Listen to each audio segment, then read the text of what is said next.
अस्सलामुअलैकुम। मोहम्मद अज़हर सिद्दीक अपने programme political diaries के साथ हाजिर खिदमत है। 28 जुलाई 2022 बरोज़ जुमेरात आप ये प्रोग्राम देख रहे होंगे।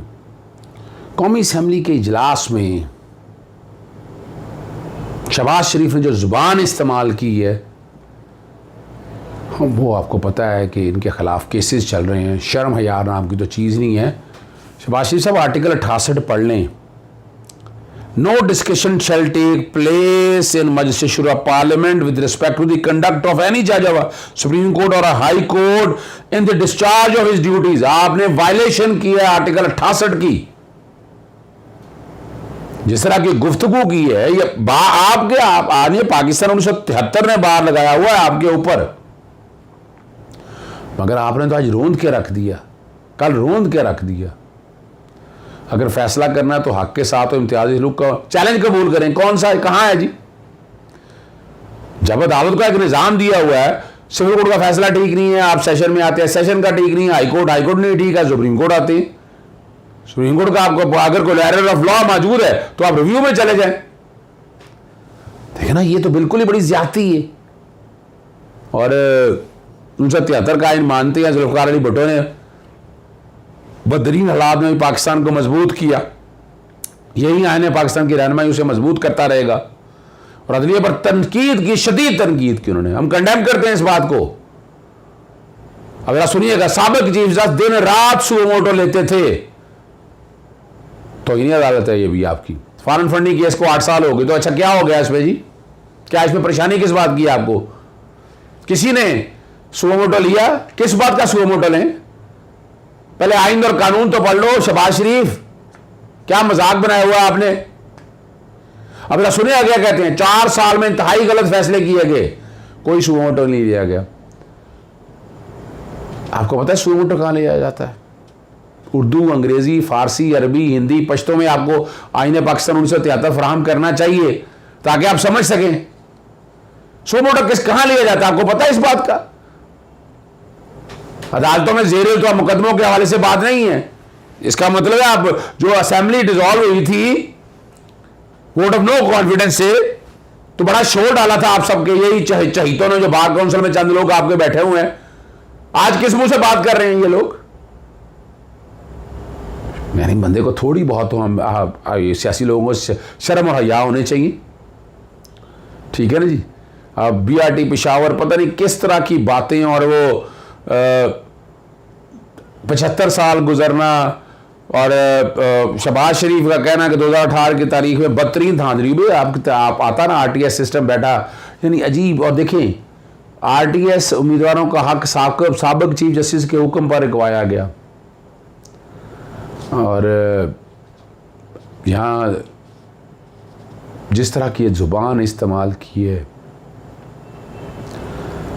और यहाँ देखें ना इल्ज़ाम लगाती हैं इसराइल और भारत से पैसे लिए। आपको रोका है किसी ने? रोका है? फेडरल गवर्नमेंट के पास इख्तियार है। आर्टिकल 17 पढ़ लें, 212 213 आर्टिकल पढ़ लें। आपको रोका है, चले जाएं फॉरेन फंडिंग में। प्रोहिबिटेड फंडिंग का केस है, सिर्फ झूठ बोलने के अलावा आपको है ही नहीं। ठीक है ना जी? बातें बड़ी करते हैं। इसलिए आर्टिकल 68 बैकग्राउंड पे ज़रूर चलेगा, वो आप लोगों को समझने के लिए ज़रूरी है। आगे मैं चलता हूँ, वो आपके साथ डिस्कस करना है गवर्नर राज के बारे में। गवर्नर राज बुनियादी तौर पर जो चीज़ें हैं ना सारी, वो स्टार्ट होती हैं। ये पूरा चैप्टर गवर्नर राज के लिए आपको लेके जाऊँगा पार्ट 10 सिंह पे राज। मैं गवर्नर राज या एमरजेंसी प्रोविजन में आपको लेके जाऊँगा पार्ट 10 एमरजेंसी प्रोविजन। आर्टिकल 232 है जहां इमरजेंसी लगाने का इख्तियार है, फिर 233 है, और जो गवर्नर राज वाली बातें हैं वो है आर्टिकल 234। वो बैकग्राउंड पे चल रहा होगा। President on receipt of A report from the governor of A province is satisfied.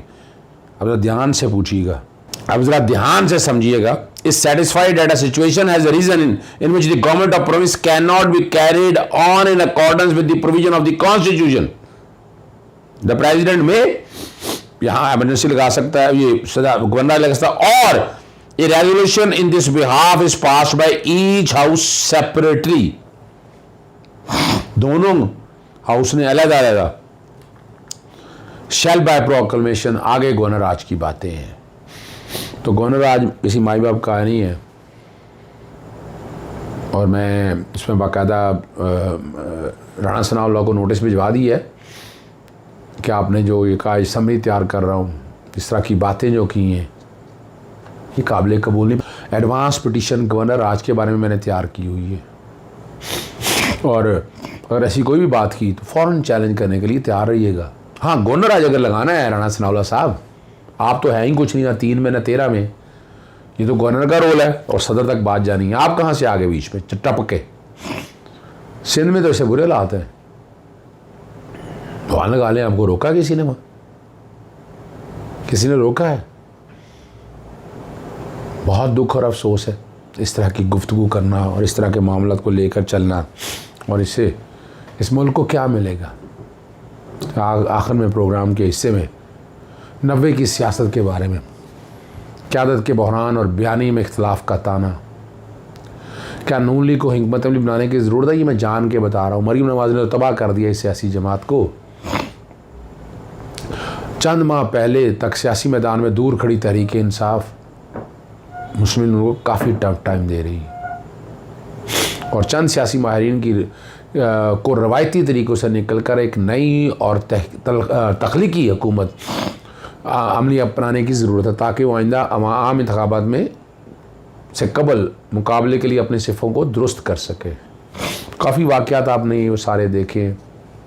Voter तक मुस्लिम लीग नून वोट की ज़दों का बयानिया लेकर आई, नाकाम हो गया। इदारों के ख़िलाफ़ बात करते रहिए। अब बाकायदा जो आ रहे हैं वो आ रहे हैं अदालतों के अगेंस्ट, वो भी नाकाम हो जाना है। बार काउंसिल में चंद लोग मिला लिए हैं उन्होंने, वो लेकर चलेंगे, जिस तरह भी लेकर चलें कोई फ़र्क नहीं पड़ता है। और बातें इन्होंने बहुत सी की, इधर उधर की, कुछ नहीं है। 90 की सियासत एक ताना की हुआ है। 1988 से 1999 के दरमियान सियासी वाक़ा से जोड़ा जा सकता है। देखेंगे तो इंतकामी सियासत थी, सियासी जोड़ तोड़ था, झूठे मुकदमे, पुलिस और मुकामी इंतज़ामिया को अपने मकासद के लिए इस्तेमाल करना, धड़ों और अपराधियों की सियासत, इलेक्शन में धांधली, सियासी जमातों में फॉरवर्ड ब्लॉक बनाना, असम्बलियों में हंगामा राई, इल्ज़ाम तराशी, जेलों में सियासी कैदियों का होना, असम्बलियों की मुद्दत ना पूरी करना, जैसी मिसालें सामने आई। और इन सब में मरकज़ी खिलाड़ी जो है वो मुस्लिम लीग नून रही है। यानी तबाही की इस मुल्क के ज़िम्मेदार में नवाज शरीफ रहे। ठीक है ना जी? तो जो बयानिया लिया वो पिट चुका है, चेहरे सामने आ चुके हैं, कहने के लिए अब इनके पास कुछ नहीं है। प्रोग्राम के आखिरी हिस्से में मैं बार बार कहता हूँ और मैं कंडेम करता हूँ इरफान कादर की जो सुप्रीम कोर्ट के सामने तकारीर है, वो किसी अच्छे वकील को ज़ेब नहीं देता कि इस तरह की ज़ुबान आप इस्तेमाल करें। मुख्तलिफ़ चैनल्स पे मैंने खुल्ला ये बातें की हैं, इसलिए हमें अदालतों से प्यार है, हम अदालतों की तौकीर में, और मैंने अब बार बार कहता हूँ हमें इसी सिस्टम से इंसाफ मिलना है, इन्हीं अदालतों से इंसाफ मिलना है। ज़रा सुनिएगा। सुना है ऐसा कि शायद कोई मिठाई की तैयारियां हो रही हैं? बहुत शुक्रिया। इसमें प्रेजेंट कर रहा हूँ। 2 हियरिंग आ चुके। मैं इस्लामाबाद में नहीं था, मैं लाहौर से सारी प्रोसीडिंग मैंने वीडियो लिंक के जरिए ज्वाइन की। अकेला ही वकील था, बाकी किसी को तो दाखिल नहीं हो दिया।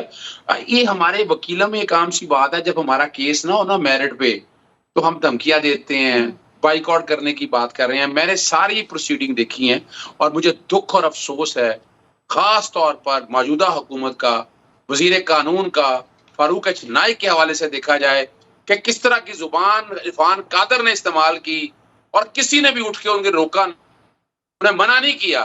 तारीख लिखी जा रही है और आप मेरिट पे रोका किसी ने आपको?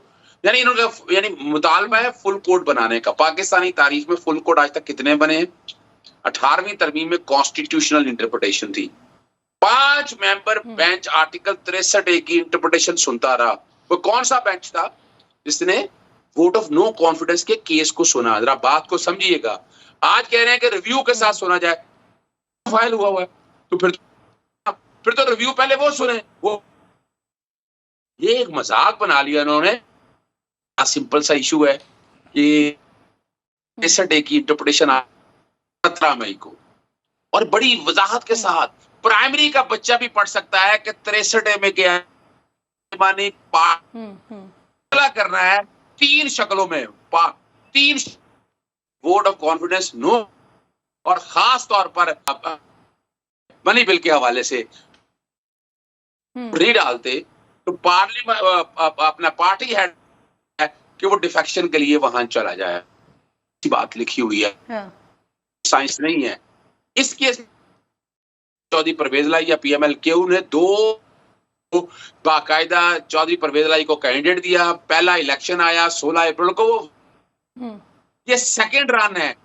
आज मैं तो देख रहा हूं कि अपना हमजा शरीफ वज़ारत आला से फारग हो जाएंगे तो ये गैर कानूनी, यानी एक दिन के लिए भी आईनी वजीर आज़म नहीं रहेंगे, ये वजीर आला नहीं रहेंगे, जो कि सेकंड रैंक था।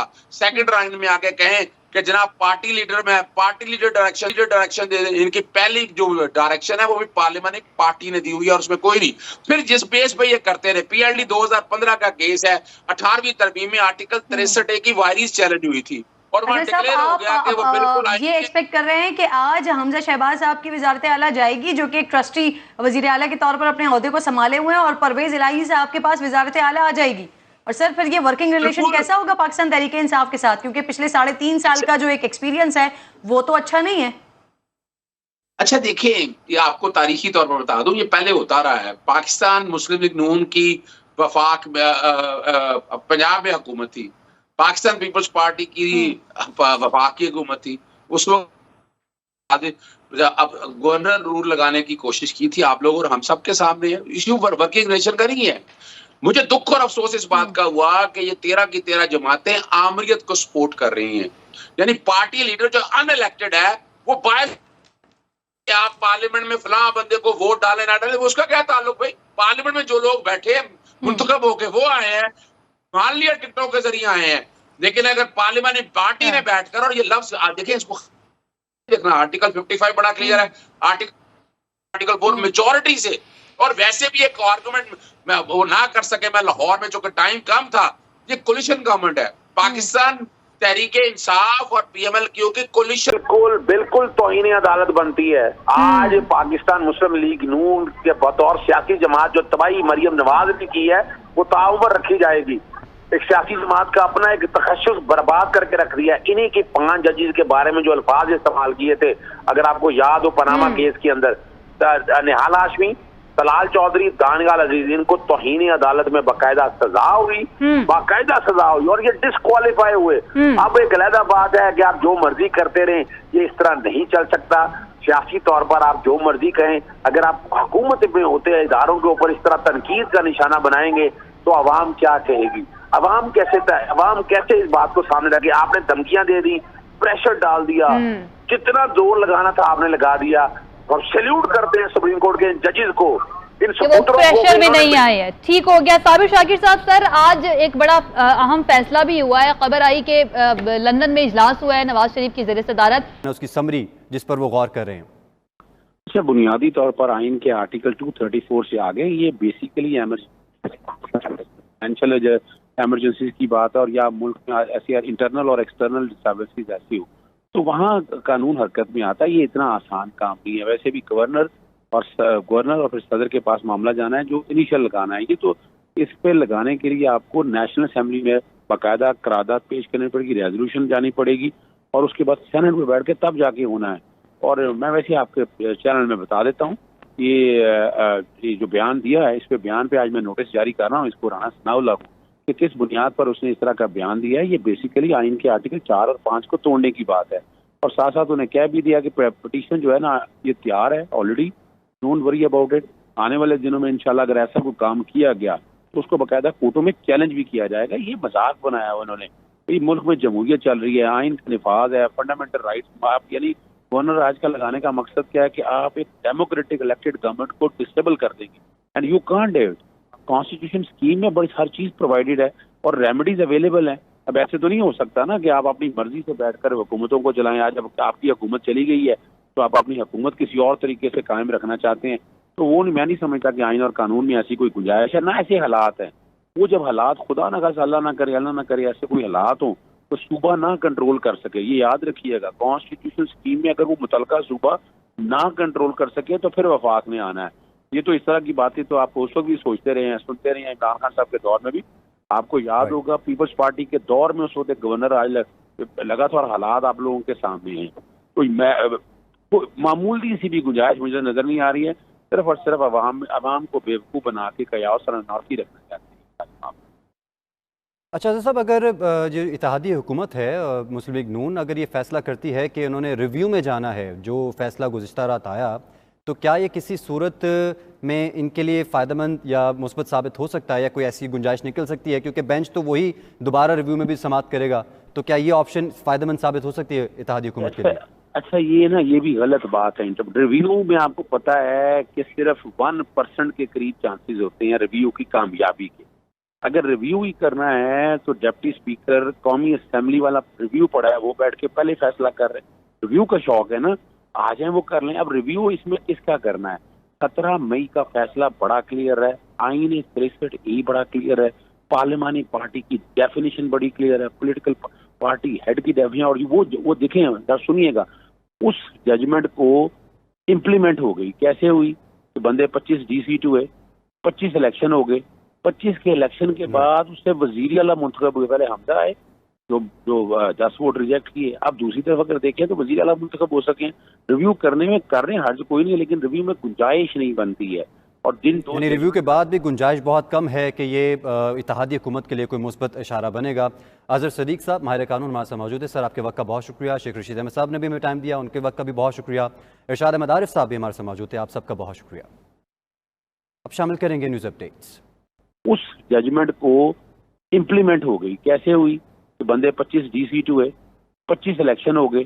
25 के इलेक्शन के बाद उससे वजीर आला मुंतखब हुए। पहले हमजा आए जो 10 वोट रिजेक्ट किए। अब दूसरी तरफ अगर देखें तो वजीर आला मुंतखब हो सके। रिव्यू करने में कर रहे हैं, हर्ज कोई नहीं है, लेकिन रिव्यू में गुंजाइश नहीं बनती है। और प्रोग्राम शायद थोड़ा सा लंबा हो गया, लेकिन ये तारीख का हिस्सा है और आप तक बताना बड़ा ज़रूरी है। इजाज़त चाहता हूँ। अस्सलाम वालेकुम, अल्लाह हाफ़िज़। पाकिस्तान जिंदाबाद।